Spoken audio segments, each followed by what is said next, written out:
Assalamualaikum warahmatullahi wabarakatuh. Alhamdulillahil karimir rahman, allamal Qur'an, khalaqal insan, allamahul bayan.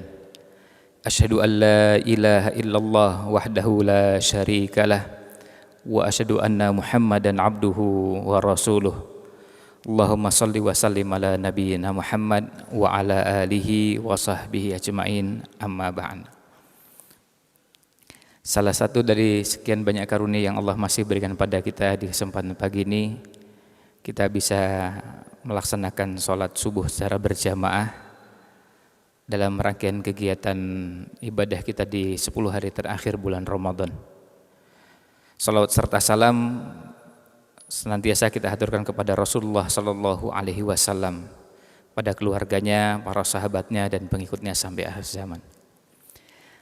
Tema yang dimintakan untuk dibahas adalah maqasid syariah dalam kehidupan sehari-hari. Tema ini erat hubungannya dengan salah satu cabang ilmu Islam yang kita kenal dengan nama fikih dan usul fikih. Secara garis besar, kalau kita berbicara tentang fikih dan usul fikih, fikih lebih kepada produk hukumnya, dan biasanya yang sampai kepada masyarakat adalah bagian akhirnya, yaitu fikihnya. Misalnya, kalau tadi sempat disinggung oleh MC, kegiatan iktikaf mandiri, maka orang bertanya, iktikaf itu hukumnya apa? Kemudian disampaikan oleh para ulama bahwa i'tikaf itu hukumnya sunnah, sebagian mengatakan sunnah muakkadah, sunnah yang sangat dianjurkan untuk dikerjakan. Nah, tapi kalau kemudian pertanyaannya berkembang, dari mana dasarnya kok bisa menetapkan sunnah muakkadah? Nah, itu melibatkan ilmu usul fikihnya. Dasarnya diantaranya adalah karena kita mendapati Rasul Shallallahu Alaihi Wasallam dari 9 Ramadan yang beliau jalani, beliau tiap tahun melaksanakan iktikaf. Bahkan pada tahun terakhir beliau jelang wafat, iktikaf beliau bukan 10 hari, tapi 20 hari. Nah, dari situlah kemudian disimpulkan bahwa iktikaf ini sangat dianjurkan, karena Nabi SAW hampir tidak pernah meninggalkan. Jadi beliau selalu kerjakan. Meskipun beliau tidak pernah mewajibkan, tapi sifatnya menganjurkan. Nah, ilmu untuk sampai pada kesimpulan fikih tadi, itulah yang dinamakan dengan usul fikih. Nah, di dalam usul fikih ini ada beberapa sub bahasan, ada beberapa tema-tema yang dibahas, di antaranya adalah maqasid syariah. Maqasid ini tulisannya mim, qaf, alif, shad, dan dal. Maqasid. Secara harfiah, maqasid itu kalau diterjemahkan dalam bahasa Indonesia, akar katanya sama dengan kalau kita mengenal kata maksud. Maksud itu memang dari bahasa Arab. Maqasid itu jamak dari maksud. Ya, maksud itu jadi bahasa Indonesia, jadi kata serapan yang kita kenal dalam bahasa Indonesia. Maqasid syariah artinya ada tujuan-tujuan dalam syariah yang ingin diwujudkan dalam kehidupan sehari-hari. Ketika Allah mensyariatkan puasa, sebetulnya apa sih tujuannya? Ketika Allah mensyariatkan iktikaf, apa tujuan dibalik penetapan syariat tersebut? Ketika Allah menetapkan tidak boleh mencuri, tidak boleh berzina, tidak boleh mengkonsumsi hal-hal yang bisa merusak akal, kira-kira apa tujuan dari penerapan syariat seperti itu? Nah, itu dikumpulkan dalam ilmu yang namanya maqasid syariah. Nah, maqasid syariah ini ketika dibahas dan berkembang ke berbagai banyak bahasan fikih, dia menjadi perangkat untuk memudahkan pembahasan. Karena kalau mau dikumpulkan bahasan fikih itu tidak akan pernah ada habisnya. Karena fikih yang dirancang oleh para ulama itu disiapkan untuk menjawab berbagai persoalan kehidupan yang muncul di setiap zaman. Maka bisa jadi kita akan temukan masalah-masalah fikih yang dulu belum ada, kemudian sekarang muncul dan baru ada. Dulu tidak ada yang namanya jual beli online. Dulu belum ada yang namanya dropship. Ya, dulu belum ada yang namanya sekian banyak persoalan yang sekarang sudah bermunculan. Nah, fikih harus bisa menjawab itu. Untuk bisa menjawab itu, nah disinilah pentingnya para orang-orang yang mengkaji fikih dan usul fikih memahami namanya maqasid syariah. Nah, maqasid syariah ini secara garis besar ada 5. Dan 5 ini yang kemudian nanti turunannya kita temukan dalam syariat yang diterapkan dalam kehidupan sehari-hari. Apa saja 5 hal tersebut? Yang pertama dinamakan dengan hifdzuddin. Hifdzuddin artinya menjaga agama. Berapa banyak perintah-perintah agama, berapa banyak larangan-larangan dalam syariat ini tujuannya untuk menjaga agar agama ini terjaga keutuhannya. Itu sebabnya tidak dibenarkan orang menjalankan syariat dengan cara yang melanggar rambu-rambu agama. Itu bagian dari hifdzuddin. Kemudian kenapa kita diberikan panduan bahwa mengerjakan sholat itu dilakukan dengan cara seperti yang pernah dilakukan oleh Rasul Shallallahu Alaihi Wasallam. Itu bagian dari hifdzuddin, menjaga agama ini. Sebab kalau seandainya tidak dijaga, akhirnya orang bisa mengerjakan sholat seenaknya, bisa saja subuh tidak 2 rakaat lagi, mungkin ditambah atau dikurangi, atau caranya tidak dimulai dengan takbiratul ihram diakhiri dengan salam, tapi malah dibalik, dimulai dengan salam diakhiri dengan takbiratul ihram, atau dibolak-balik ruku dan sujudnya. Maka harus ada upaya untuk menjaga agar agama ini terjaga keasliannya. Dan kita patut bersyukur bahwa syariat Islam ini terjaga sampai akhir zaman ini.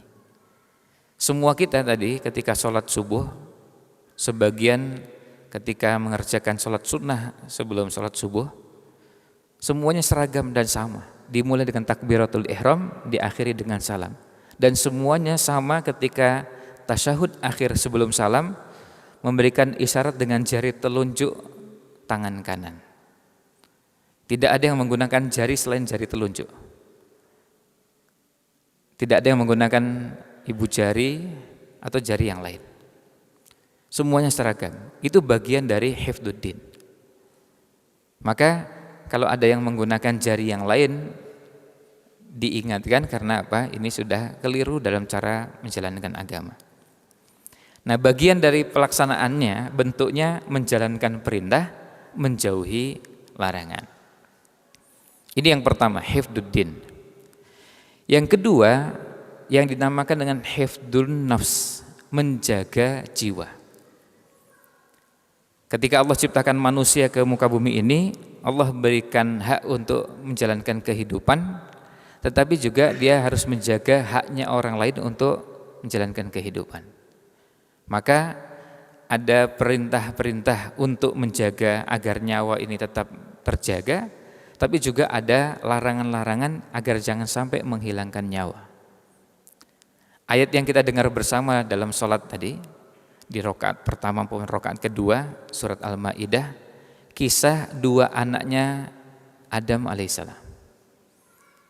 Yang singkat cerita, tentu kalau dibahas satu persatu terlalu panjang, kisah bagaimana ketika salah satu dari anak Adam ini menghilangkan nyawa saudaranya sendiri. Kemudian faba'atsallahu ghuraban yabhatsu fil ard. Kemudian Allah mengirim ada burung yang hendak menguburkan temannya. Liyuriyahu kaifa yuwari sau'ata akhi. Untuk mengajarkan bagaimana caranya mengubur. Dan di akhir ayat pertama disebutkan fa'asbaha minal khasirin, di rakaat keduanya disebutkan fa'asbaha minan nadimin. Dampak dari pembunuhan, ya, seorang menghilangkan nyawa saudaranya, dia termasuk orang yang rugi. orang yang menyesal, menghilangkan nyawa orang lain.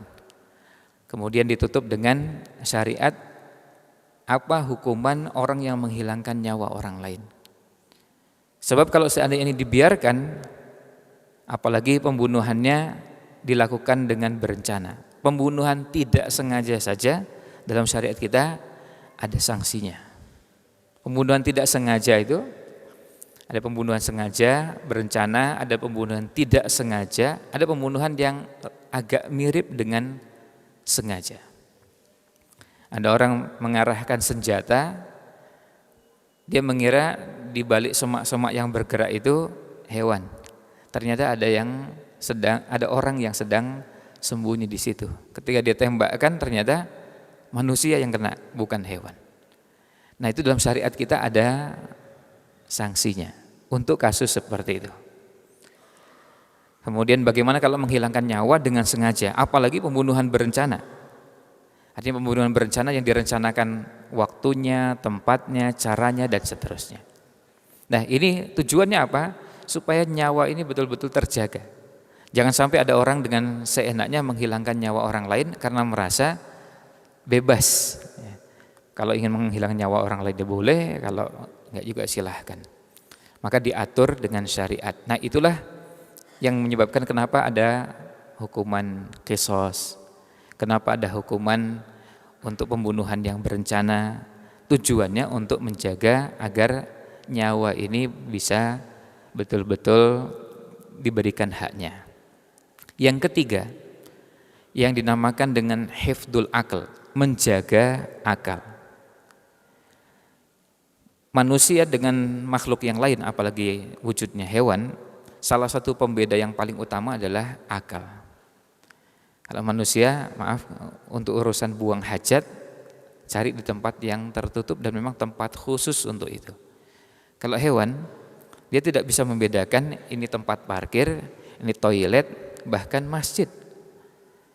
Ya kalau ayam datang masuk ke masjid kita, kan dia nggak bisa membedakan ini masjid, ini lapangan, ya lapangan futsal, lapangan badminton, atau ini tempat parkir dan toilet. Ya, maka kalau hewan bisa buang hajat di mana saja. Itu makanya kadang-kadang kalau ada orang yang kesal melihat manusia yang buang kotoran sembarangan, kemudian disamakan dengan makhluk lain.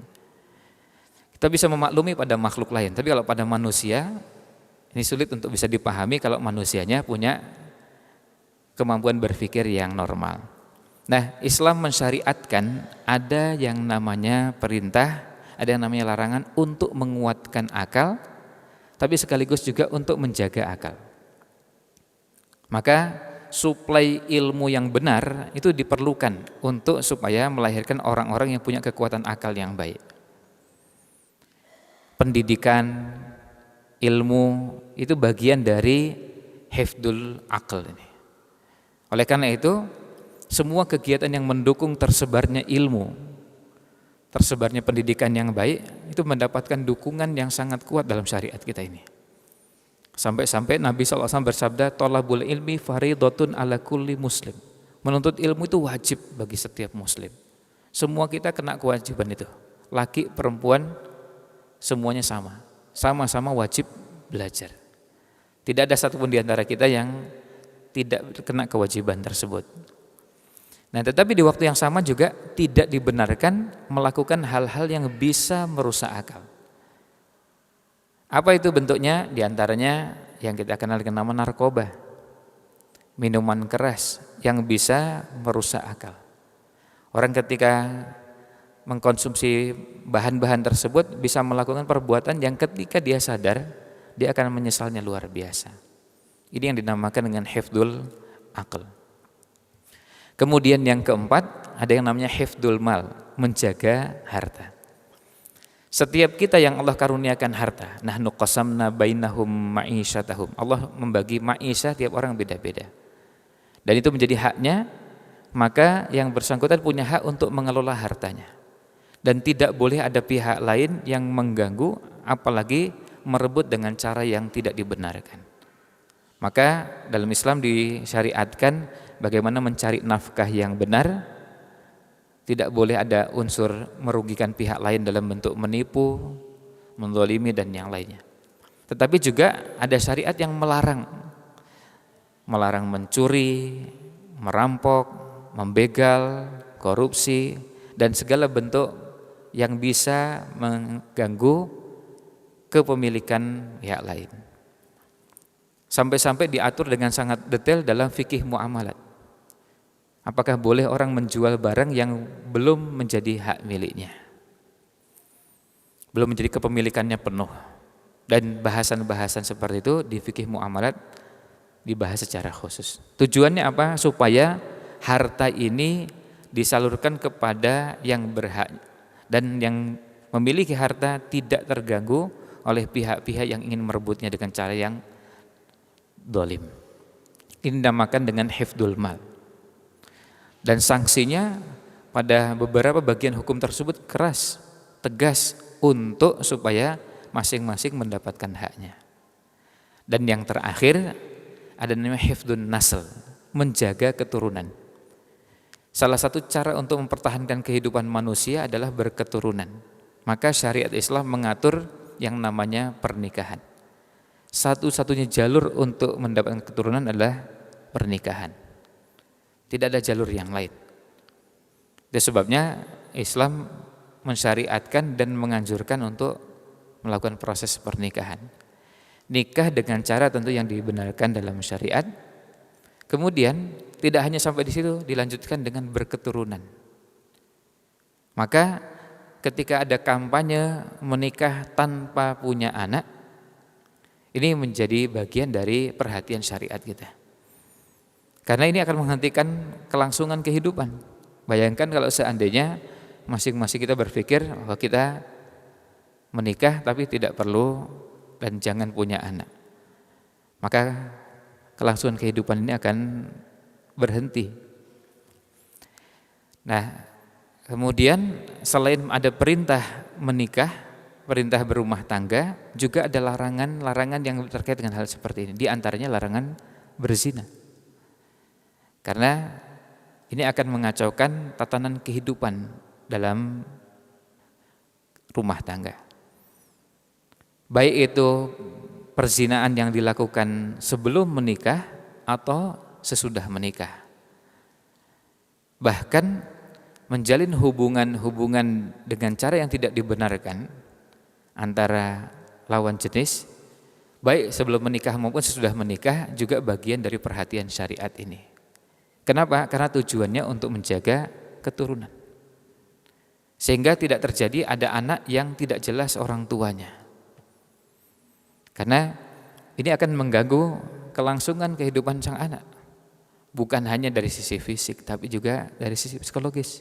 Kasihan ketika muncul anak yang merasa bahwa sampai hari ini saya nggak tahu bapak saya itu siapa. Kan berat ketika seorang anak hidup di lingkungan bersama teman-temannya, lalu ketika ditanya siapa bapaknya, nggak tahu. Ada beban moral yang sangat luar biasa, beban mental yang sangat berat harus dipikul oleh seorang anak. Dan ini bisa berdampak jangka panjang. Nah, 5 hal ini masuk dalam bagian yang namanya maqasid syariah, yang terapannya banyak kita temukan dalam kehidupan sehari-hari, termasuk beberapa detailnya. Nah, ini semua jamaah sekalian rahimakumullah adalah bagian dari yang ilmu besarnya namanya fikih dan usul fikih. Memang maqasid syariah ini biasanya dikaji kalau di Indonesia, di tanah air, di 2 lembaga pendidikan, yaitu di pesantren dan sekolah-sekolah yang berbasis pendidikan agama Islam, dan yang kedua di kampus-kampus, ini untuk pendidikan di perguruan tinggi. Nah, di kampus-kampus juga biasanya tidak semua fakultas, tidak semua program studi mengajarkan. Yang biasanya mengajarkan ini di misalnya fakultas syariah yang memang memberikan perhatian pada bagaimana syariat ini dipahami dengan benar. Terakhir sebagai penutup, maqasid syariah ini dipelajari dengan tujuan untuk membantu memahami kerangka berpikir dalam memahami syariat. Sebab kadang-kadang ada sebagian syariat yang tidak dipahami, kenapa sih kok ini nggak boleh? Masa gini aja nggak boleh? Kan ini bebas saja orang mau melakukan apa saja. Kalau tidak dipahami dengan benar alurnya, kadang-kadang orang bisa salah memahami. Nah, memahami maqasid syariah ini bagian dari cara untuk memahami syariat dengan benar. Demikian ulasan yang bisa kami sampaikan terkait dengan maqasid syariah dalam kehidupan. Harapannya ini bisa memberikan wawasan, memberikan pengetahuan paling tidak, meskipun sekedar wawasan umum, kita bisa mendapatkan gambaran bahwa syariat ini mempertimbangkan kemaslahatan kehidupan agar manusia bisa menjalani kehidupan dengan benar.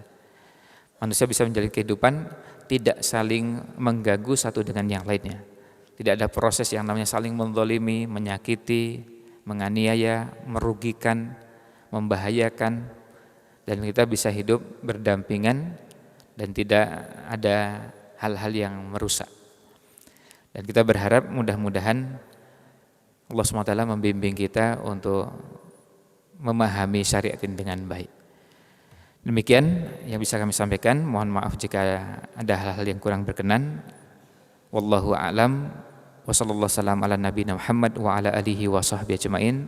Wassalamualaikum warahmatullahi wabarakatuh.